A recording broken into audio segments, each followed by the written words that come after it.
tak dongakne besok jadi mulya. Oke.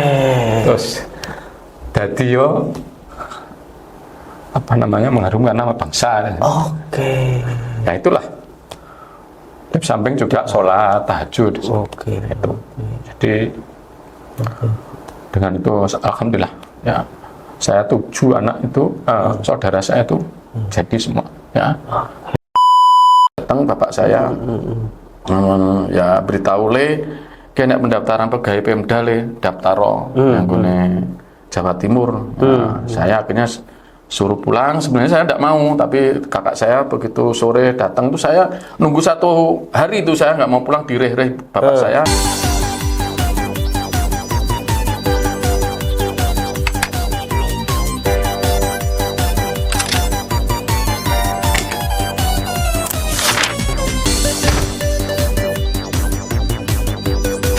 Halo pemirsa, kembali lagi di podcast Radar Blitar TV. Aku ndak takon nih, ini narasumbernya siapa? Ini kalian mesti paham narasumbernya mau top. Apa sih ini? Apa sih ini? Abdi negara nomor 1 di Pemkot Blitar. Tepuk tangan dong. Langsung kita sapa ya loh. Beliau adalah Pak Priyo Suhartono, Pak Sekda Kota Blitar. Sugeng rawuh Pak Sekda.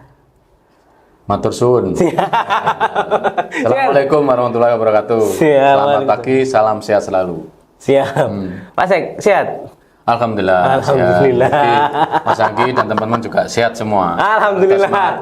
Pagi Jumat berkah insya Allah. Wih, siap. Jumat berkah terus. Jumat sehat. Ya. Jumat sehat. Ya. Sehat dan berkah. Ya, dan tentunya di podcast Radar ini. Mantap. Pak Sek, kita itu julid ya toh. Pak Sekda iki kok agendanya pengen lari-lari gitu ya toh. Jadi Sekda ini kapan toh? Nah ini, tapi itu nanti Pak Sek gitu. Tapi kita pengen apa istilahnya mengulik itu. Gimana sih dulu awal kecil masa kecil Pak Sekda, pendidikannya, terus pola asuh orang tua itu seperti apa terakhir menjadi Sekda Kota. Monggo Pak Sek. Ya, terima kasih teman-teman di podcast Jalkos ini, Radar Blitar. Saya suatu sempatnya luar biasa, saya diberi waktu untuk bincang-bincang, berbagi rasa, berbagi pengalaman dengan teman-teman. Jadi yang sepanjang kan Mas Anggi, mungkin saya tidak sehebat atau tidak spektakuler mungkin tokoh-tokoh yang lain. Saya hanya orang kecil aja ya, barangkali ada sedikit yang bisa kita berbagi pengalaman. Jadi kalau ditanyakan tadi, saya dari keluarga biasa, keluarga guru SD ya di Nganjuk sana. Itu pun di suatu desa namanya Desa Krogen, Kecamatan Loncaret. Nganjuk itu kira-kira 5 kilo dari kota itu, masuk desa. Saya di Google Map ada nggak Pak? Ada. Kalau dulu nggak ada. Ya. Itu saya lahir 67, berarti kan 37 yang 57 yang lalu ya. Kok 37? 57 tahun yang lalu. 57 tahun yang lalu. Itu di rumah saya itu ya desa, tidak ada listrik, tidak ada aspal, tidak ada kabel apapun lah waktu itu. Baru 82 itu ada listrik dan di aspal tuh mulai 99. Jadi masih betul-betul desa. Alhamdulillah sekarang udah maju dan memang desa saya di Indonesia ini sudah semakin maju. Nah, saya dari keluarga guru yang sangat-sangat sederhana karena untuk di atas sederhana nggak ada. Karena kan apalagi saya dari keluarga saya biasa, ibu saya ibu rumah tangga tapi usaha toko kelontong ya, Indomaret zaman sekarang. Indomaret desa. Ya itu keluarga saya 7. Jadi saya nomor 3. Jadi sudah guru sederhana, anak 7. Jadi ya makan itu waktu itu saya ceritakan, saya tidak mendramatisir apa adanya. Ya tempe segede HP ini dibagi 7. Wah, ya proteinnya dari mana? Nah, itu ya kadang ya itu tempe, kadang ya ikan asin. Tapi insya Allah ikan asin dan sebagainya lah, sedikit-sedikit ya kadang kasih telur. Kan memelihara ayam. Jadi saya dari keluarga guru dan didik untuk sederhana dan full budaya Jawa saya. Karena meskipun ibu saya itu turunan Bugis tapi lahir di Jawa. Jadi kalau darah saya ya darah Bugis dan Jawa. Jadi orang tua saya ini ya perpaduan ya. Jadi kalau ibu saya itu keras, kalau bapak saya itu Jawa itu kalem. Jadi gaspol sama rempol. Jadi kalau ibu saya itu hidup harus semangat, optimis, ya harus terencana dengan bagus. Ya kalau bapak saya itu ya nerima le anu nek perusahaan anu tampa apa eneke syukur ya gak sah ngoyo dan sebagainya enek anu tampa apa eneke sabar. Jadi perpaduan gitu gaspol sama rempol. Jadi kalau ibu saya mohon maaf ya orang keras, kalau ada sudah emosi apa itu bapak saya yang sudah tidak ditanggapin, saya cukup ya diberi jawaban sekilas, setelah itu ya disambi kerja itu sudah nanti reda sendiri. Jadi itu menghilami saya, sehingga saya juga dalam kerja itu kadang ya mana yang perlu ini keras, mana yang itu kenceng, mana itu yang santai, dan kalau ini harus banyak syukur, banyak terima, qanaah dan sebagainya. Ini perpaduan dari orang tua saya. Itu yang mengalami saya dengan saudara, kakak dan adik saya. Ya, dari saudara 7 ini didik yang sederhana. Jadi saudara saya yang 7 ini yang 3 ini ngenger lah. Jadi ngenger itu setelah lulus SMA itu ngenger itu ikut orang, ikut saudara. Terus saudara itu ya dulu nggak ada hotel. Jadi kalau keluar kota cari kerjaan ya nunut saudara ya, terus nunut Pak Le, nunut Pak D itu ya akhirnya ngabdi ya, ikut bantu di rumah, setelah itu cari kerjaan gitu. Jadi mengalami masa-masa untuk ngenger atau ikut saudara itu. Ya 3 itu termasuk Pak saya dan adik saya itu mengalami ngenger itu. Jadi ya alhamdulillah saudara saya 7 itu semua jadi pegawai semua. Ya. Pak Sek nyun sewu. Ya. Nah, terus kira-kira apa istilahnya? Wejangan dari orang tua itu yang akhirnya masih ingat. Ya, kayak itu saya tadi. Kalau ibu saya itu harus dalam merencana kegiatan atau hidup itu harus disiplin. Terus terencana dengan baik. Hitung-hitungannya jangan harus jelas, jujur. Ya, kalau bapak saya itu ya tadi ya nedon terima, syukur, sabar. Nah, jadi karena perpaduan itu saya ini ngalamin masa-masa kecil yang sengsara, melihara ayam, ya, terus melihara sawah, kebun, udah biasa saya. Jadi meskipun kelihatan saya ini kan kayak orang kota nih.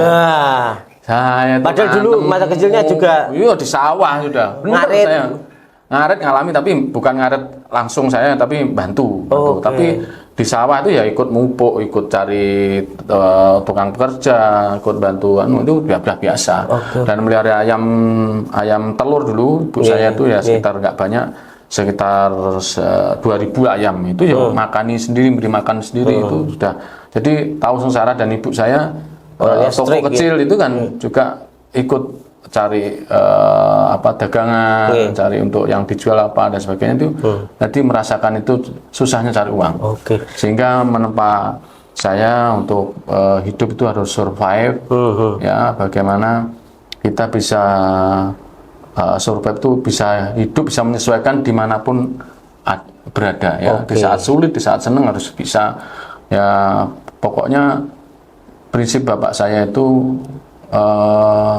apapun keadaannya, dimanapun tuh ada lingkungan yang enak ndak itu pasti ada. Saman kudu iso ngadepi le. Dan iso ngadepi keadaan itu. Ya, jangan mengalah, jangan terus menyerah dan sebagainya.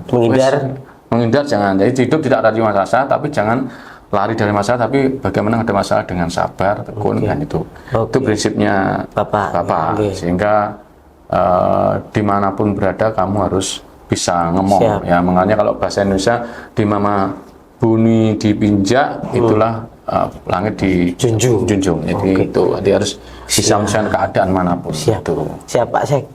Ngapunten. Niku kan ibu keras nggih pendidikannya. Nggih. Pernah enggak suatu momen itu kenakalan masa kecil gitu, kenakalan masa kecil Pak Sek terus akhirnya membuat ibu ini sangat marah, itu seperti apa Pak? Ya itu tak alami namanya anak ya. Iya. Itu namanya bocil ya. Dicubit, dipukul. 7 orang saudara itu alami semua. Oke. Tapi satu contoh Pak Sek yang pernah masih ingat itu. Ya misalkan namanya rebutan lauk itu udah biasa. Karena ya kurang ya. Jadi ada ya mungkin pas telur itu kan ya anak 7 ya. Mungkin masih 5 atau yang didadar itu kan dicampur tepung. Oke. Benrot babar biar mengembang banyak ya. Telur 2 campur tepung itu kan cukup untuk 7 sama orang tua, jadi 9 diirisi udah bagi sendiri. Kalau udah dibagi nanti yang terakhir enggak kebagian. Nah itu kadang diambil lah. Ketahuan ibu ya dimarahin. Ya itu sih cupit, kadang ardik dan sebagainya. Tapi ya bapak saya yang bagian untuk ngelus-ngelus ibu merasa salah, sama ben ngerti gitu yang ya itulah perpaduan ibu dan bapak saya. Karena ya ibu saya memang orang Bugis ya. Jadi orang Bugis itu seperti itu secara umum ya, pembawaannya atau budayanya seperti keras ya. Jadi itu yang perpaduan saya dan ibu saya, mohon maaf ya, ini saya, kakak saya itu dan saudara adik saya itu bisa sukses ya. Sukses bukan saya kok kakak saya itu kaya raya atau meskipun pejabat, enggak. Saya maksudnya ya bisa cukup lah ya untuk hidup itu cukup, punya rumah, punya kendaraan, punya kerjaan yang tetap, itu sudah cukup menurut saya. Itu karena doa orang tua. Jadi bukan karena ini saya pinter, ya kalau rajin, disiplin ya, tapi pinter relatif lah. Tapi mungkin karena doa dari orang tua saya yang tiada henti. Oke, tepuk tangan dong. Akhirnya tahun berapa Pak Sek jenengan ngenger itu tadi? Ya, kalau ngengernya itu, kalau saya ikut kakak saya ya. Jadi ya kakak saya di masa sulit, rumah belum lebar, saya ikut karena cari kerjaan, saya ikut bersih-bersihin rumah. Nanti kalau kakak kerja, lah bersihin rumah ya ikut nyuci segini dulu. Nah itu cari air dan sebagainya. Terus saya sekitar jam 9, 10 saya cari kerjaan. Lamar-lamar di SMA gitu? Lulus SMA saya. Tahun 87. Jadi karir saya ini dari SMA. Bukan dari sarjana, bukan dari sarjana muda. Karena dari, sudah bekerja itu ya. Iya. Jadi sulitnya jadi saya karir itu saya nerusin S1 itu setelah kerja. S2 juga setelah kerja ini. Jadi S1 sama 2 ya, S1 itu. 2. Jadi gelar S1 saya itu 2. Satu di Unik, yang kedua di ST Alan. Kalau Unik itu saya izin belajar, biaya sendiri. Kalau yang di LAN Bandung itu saya tugas belajar di biaya. Sama-sama sarjana sosial. Sama-sama. Karena saya ambil mantep loh ya. Lebih mantap ya. Ya itulah pengalaman saya karena dengan begitu mungkin saya menjadi lebih matang dan berkat doa orang tua saya yang karirnya sudah keliling. Saya itu jadi sekdin aja 6 kali. Ya, sekdin Kabid itu 3 kali. Ya, jadi Kasubag 2 kali, jadi Kepala Dinas 2 kali. Ya. Itu ya. Jadi saya seperti ini bukan karena saya bisa, tapi karena ya saya ini doa orang tua dan juga saya berusaha bisa ngomong, bisa survive, bisa membantu, bisa kondusif dengan berusaha sekondusif mungkin, bisa mengikuti apa yang menjadi atasan saya, juga bisa ngomong atau share dengan teman yang selevel dan juga bawahan saya dan sebagai stakeholder yang lain. Saya berusaha meskipun pasti saya punya kekurangan, dari kelebihan saya pasti banyak kekurangan saya, tapi dengan itu saya berupaya. Ya itulah mungkin dengan itu dan yang utama adalah doa orang tua itu yang membuat saya dan juga keluarga saya ini alhamdulillah ini bisa sukses lah, maksudnya punya kerjaan tetap, bisa punya rumah dan sebagainya. Pernah enggak suatu ketika itu secara langsung atau tidak langsung itu orang tua pernah berdoa, wes tak dongakne besok jadi Sekda misalnya, atau bukan secara ada afirmasi atau afirmasi masa lalu? Kalau doa kecil saya ingat ibu saya itu kalau, dan maaf ya nanti kalau saya agak terkaca-kaca ya, karena historis ibu saya sudah nggak ada, kalau saya sudah nggak kasih. Beliau memperjuangkan anak-anaknya itu sampai doanya itu betul-betul. Seperti apa Pak Sek? Luar biasa ya. Jadi saya ingatkan pada anak saya juga, pada teman-teman dan adik-adik semua itu harus patuh sama orang tua. Jadi ibu saya itu memang kecil itu sudah waktu itu ya orang Jawa ya. Saya dari keluarga ya bukan keluaran pondok ya, agama Islam tapi yang taat ya taat tapi banyak Jawanya itu ya. Gendong tuh lagu itu tak lelo legum anakku sing kandeng dhewe kalau dak sing ayu dhewe tak dongakne besok jadi mulya.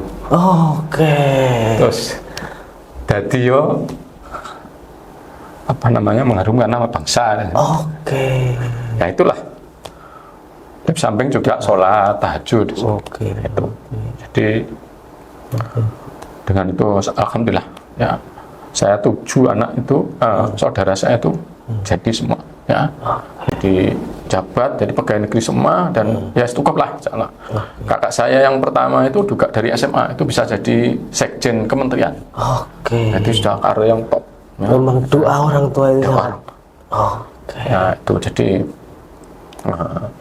semua saya ingatkan anak saya, cucu saya nanti harus taat sama orang tua dan saya tuh.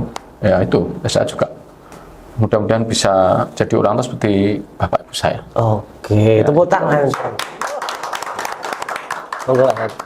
Nah, Pak Sek, tadi kan sudah bagaimana orang tua mengasuh pendidikannya ada 7 apa jeneng saudara ya. Terus Pak Sek, napa niku jenengan akhirnya kok ujuk-ujuk pindah ke Kota Blitar gitu. Kecantol sepur apa piye lho, Mas? Ikut sepur itu enggak, Mbak? Ceritanya saya sudah melamar kerjaan di Jakarta. Di Surabaya, di Bandung, cari kerjaan tuh. Swasta nggih? Oh, saya swasta, negeri saya lamar. Prinsip saya tuh saya dapat kerjaan. Saya malu nganggur nerusin kuliah juga nggak mampu. Jadi orang tua saya, ojo kuliah nek awakmu kuliah adikmu sing gak somangan. Karena ngedum-ngedum nih. Ya, begitu. Akhirnya saya menerima pesan orang tua, saya harus cari kerja. Apapun kerjaan saya pokoknya kerja halal saya kerja. Jadi ya melamar satpam. Pernah? Oh iya, bener ya saya tidak dalam materi biar. Itu petugas di tol itu waktu baru-barunya ada tol itu, terus di Toserba waktu itu ada Heru Swalayan, di Ramayana, saya lamar itu. Orang tua tahu? Tahunya saya cari kerjaan aja. Kalau tahu sorone seperti apa pasti pasti nangis. Pernah satu saat itu saya keliling di Jakarta, ya tanpa sengaja ketemu orang satu desa di Nganjuk itu, ya. Temu pas saya bawa melamar itu, terus tangga saya itu pulang, ceritakan waktu itu belum ada foto, belum ada telepon ya, bocori ya, itu ya, mikir anaknya, tapi ya tidak apa-apa itu. Saya terus sampai hampir 1 tahun ya 10 bulan lah saya cari kerjaan, dapat nggak kerasan, nggak ada lagi dapat itu, ya.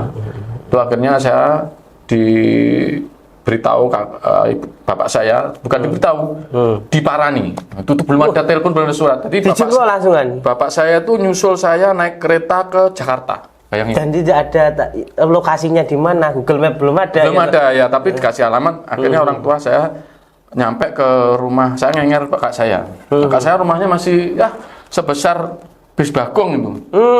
Saya yang kakak saya jadi sekjen tuh masih ngontrak rumah, gedenya panjang itu. Ya, pokoknya ya sempit 3 kali kamar inilah. Oke. Ya itu. Nah, itu saya orang tua saya datang, bapak saya ya beritahu kena pendaftaran pegawai Pemda daftaro yang Jawa Timur. Nah, saya akhirnya suruh pulang. Sebenarnya saya tidak mau, tapi kakak saya begitu sore datang tuh saya nunggu 1 hari itu saya nggak mau pulang, direh-reh bapak saya. Ya saya, waktu itu kerjaannya apa Pak? Masih saya bantu di nyatet di kantor capilnya di Jakarta sana. Nyatet bantu. Tapi masih apa ya, honorer kayak gitu? Honorer aja enggak, pokoknya bantu nulis dibayar. Waktu itu 1 lembar itu masih nilainya berapa ya? 2,5 rupiah kalau nggak saya. Maaf 250 kalau nggak salah. Ya, kalau 25 rupiah saya lupa. Pokoknya nasi pecel itu masih 100 bukan 100 perak. Akhirnya bapak apa sih? Akhirnya ya ngajak pulang ya. Terus saya belum mau. Akhirnya ngobrol-ngobrol. Kakak saya jam 5 pulang. Bapak kok orang Jakarta marani iki, saya panggilnya Tono ya, bukan Priyo, kadang panggil Priyo, bukan Tono. Tak kon daftar, misalnya, terus ikut bapak pulang sama mas daftar, gitu ya sama. Akhirnya saya dengan bapak saya pulang ke Nganjuk pendaftaran. Waktu itu 88 ada peristiwa pendaftaran Pemda di Surabaya di Gelora 10 November yang ada yang meninggal banyak itu. Akhirnya saya daftar, diterima di tempat di Blitar. Jadi saya di tempat di Blitar itu ya nggak tahu, pokoknya kok di Blitar. Saya pernah ke Blitar cuma sekali, tahu itu ya enggak tuh ya lewat aja. Terus saya di tempat Blitar, saya ke kos, terus saya kerja selaku staf biasa. Tukang antar surat, tukang stensil, tukang ngetik dan sebagainya itu. Kalau di mana Mas? Di Pemda, saya di Pegawaian. Di Pegawaian. Ya, aku di Jalan Sunarto sini, dekat Suada Aji situ. Terus 94 saya kawin dapat orang Blitar di jalan dekatnya Sumberudel itu.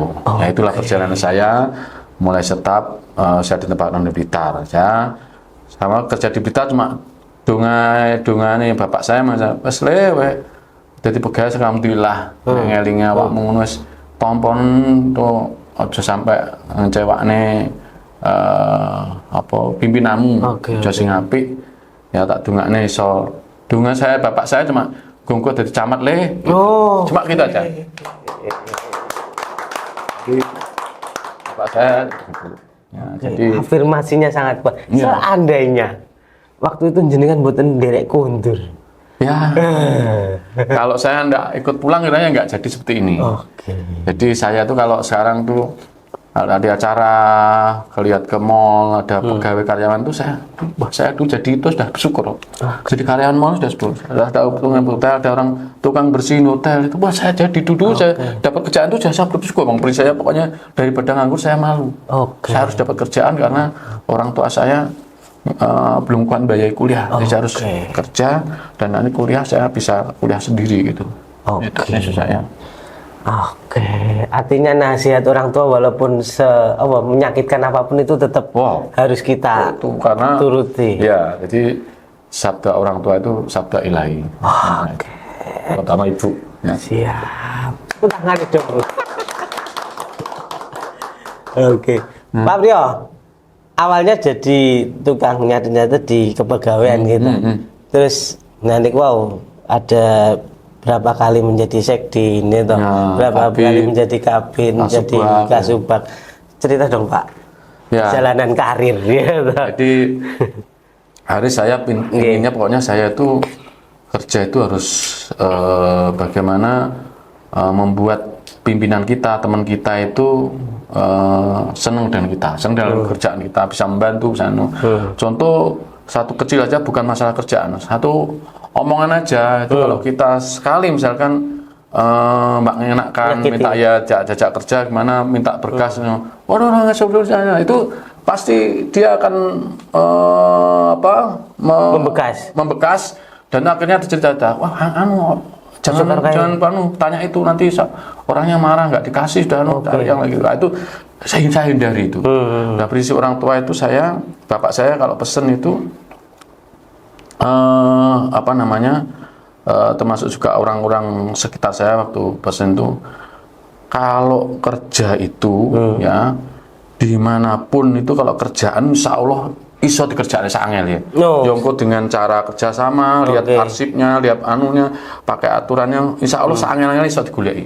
Tapi sing angel itu ngomong keadaan atau mengelola keadaan situasi. Ya karena teman, karena bawahan, karena atasan, saman harus bisa. Rupanya saman bisa ngomong keadaan, bisa mengelola keadaan itu menjadi baik. Jadi jangan mengeluh, jangan terus kalah dan juga menyerah atau lagi pengen lari dan sebagainya. Itu harus bisa. Yang pertama, yang kedua, apapun itu membawa petuah, membawa hikmah, membawa berkah. Jadi jangankan kok orang ya atau benda hidup atau mungkin tumbuhan atau mana atau apalagi orang atau pimpinan kita. Barang aja kalau itu disayangin ya itu tidak didolimi itu mendoakan kita. Ya, jadi saya ingat waktu kecil itu ada tukang patri. Tukang patri kalau sekarang nggak tahu ya patri itu nempel dandan, nempel panci, nempel wajan itu yang bocor itu nempelnya kan pakai itu. Nah, biasanya kan dia nawarinnya pakai kartu deng pakai kepiak seperti jalan tuh. Cek. Itu saya waktu itu saya SD kelas 2 lah. Itu kan untuk soundingnya dia marketing ya. Marketingnya tukang patri tak untuk bantu yang cek nama kerja. Itu saya dimarahin ya, dihardik sama yang punya tukang patri. Le ojo mbok jejeki lewi gantiku lambiku. Padha mancal kuwi sikil padha mancal lambiku le. Nggih mapunten Pak, kapunten saya bilang itu. Itu membekas saya. Oh ya Allah, berarti namanya benda itu harus dihargai. Makanya saya kerja itu ya, entah itu mesin T, komputer, itu saya dirawat. Saya dirawat betul.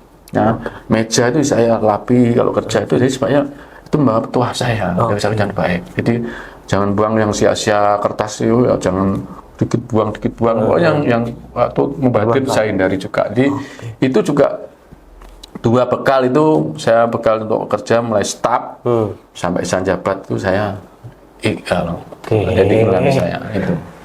Berapa tahun? Berapa puluh tahun saya itu kalau jadi abdi negara? Ya, jadi kalau biasanya di Pemda ya biasa kalau normal saja itu kalau yang namanya pendidikan SMA itu bisa jabat itu paling cepat itu ya 9-10 tahun. Ya 12 tahun sekitar itulah itu baru bisa jabat. Kalau sarjana insya Allah 2-3 tahun sudah bisa jabat. Karena saya SMA itu merintis dari saya 13 tahun setengah baru bisa jabat. Dari jabat yang terkecil eselon 5 waktu itu. Sekarang udah nggak ada eselon 5. Itu eselon 5, eselon 4, eselon 3. Sampai eselon 2B, saya eselon 2A. Pernah enggak punya pengalaman yang paling membekas lagi gitu? Pengalaman dia ditakoni pengalaman gitu Pak. Ya ini bukan bermanfaat kalau enggak jangan diambil ya. Pengalaman yang paling membekas dalam bekerja bersama sesama ASN, terus hikmahnya seperti apa? Pernah? Ya tadi ya jadi konflik atau apa?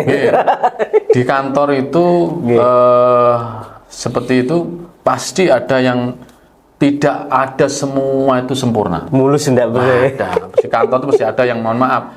Mungkin saya juga bagian dari itu ya. Di romantika orang itu kan punya ciri khas watak, sikap dan juga tata cara berbicara, cara kerja itu yang beda-beda. Itu harus kita kelola dan kita ikuti ya. Kita bisa survive di situ. Jadi ada yang mohon maaf atasan yang galak, atasan yang jadi keras ya, yang suka merintah, ada yang cuek, ada temennya itu Ada atasan yang baik tapi tidak suwi. Ya, jadi itu saya berusaha bisa kerjasama dengan teman, ya dengan atasan seperti itu ya bisa menghadapi. Ya, jadi semua ada hikmahnya. Ada hikmahnya. Jadi ditempatkan dimanapun harus kita terima. Jadi kan kita pegawai itu baru itu siap tempat di mana saja. Nah, itu tuh kadang ya ada teman-teman saya di sekitar kita tuh ya gampang mengeluh. Ya, itu insya Allah saya hindari itu. Mudah mengeluh itu saya hindari. Jadi harus kita ikuti, kita bisa survei, bisa mengelola keadaan dimanapun dengan sebaik-baiknya. Ya tentu pasti ya, ada kesulitan itu pasti ada lah. Ya itu mungkin bagian dari ujian dari kita. Jadi kita harus melewati itu dengan sebaik-baiknya dengan sabar, tawakal dan qanaah. Amati masih mulai hobi bersepeda, terus bersepedanya ya gimana Cak? Jadi ketua isi kota, ikatan suami sama istri.